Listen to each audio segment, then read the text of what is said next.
সলিউশনের alternative কখনো suppression নয়, কখনো পলিটিক্যাল এন্টারটেইনমেন্টের বিকল্প কখনো পলিটিক্যাল কোয়ারশন নয়।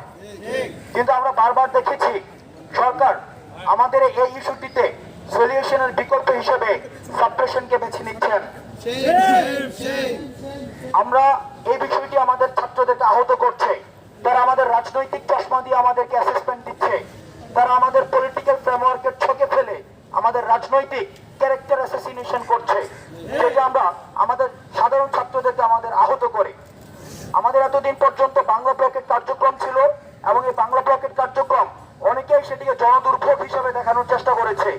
অংশগ্রহণ করবে ঢাকা সহ, ঢাকা বিশ্ববিদ্যালয় সহ, জগন্নাথ বিশ্ববিদ্যালয়, সাত কলেজ, ঢাকা কলেজ, শেরেবাংলা কৃষি বিশ্ববিদ্যালয় সহ ঢাকার আশেপাশে ঢাকাস্থ যে বিশ্ববিদ্যালয়গুলো রয়েছে, আমরা ঢাকার যে শিক্ষা প্রতিষ্ঠানগুলো রয়েছে, তারা আগামীকাল আমরা গণপথযাত্রায় অংশগ্রহণ করব এবং সকাল 11টায়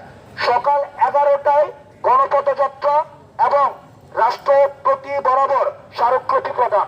সকাল 11টায় আমাদের এই গণপথযাত্রা এবং স্মারকলিপি রাষ্ট্রপতি বরাবর সেটি শুরু হবে ঢাকা বিশ্ববিদ্যালয় সেন্ট্রাল লাইব্রেরির সামনে থেকে, অর্থাৎ এই জায়গাটি থেকে। আমাদের এই কর্মসূচির পাশাপাশি সারা বাংলাদেশের অন্যান্য যত শিক্ষা প্রতিষ্ঠান রয়েছে, সকল শিক্ষা প্রতিষ্ঠান নিজ নিজ জেলা প্রশাসকের কার্যালয় বরাবর গণপথযাত্রা করে জেলা প্রশাসকের মাধ্যমে মহামান্য রাষ্ট্রপতি বরাবর স্মারকলিপি প্রদান করবেন।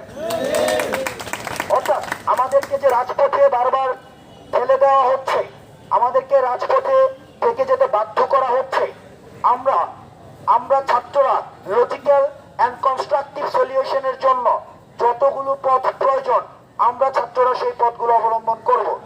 আমরা আপনাদের গণমাধ্যম কর্মীরা যারা রয়েছে তাদের মাধ্যমে যারা আমাদেরকে ব্লেম দিতে যায়, যারা আমাদেরকে ট্যাগ দিতে চায়, তাদেরকে একটি স্পষ্ট বার্তা দিচ্ছি, আপনারা এই ব্লেমিং এবং গেমিং এর মাধ্যমে আপনারা আপনাদের পথ টিকিয়ে রাখার জন্য, আপনারা আপনাদের স্বার্থ উদ্ধার করার জন্য, আপনারা আপনাদের যেই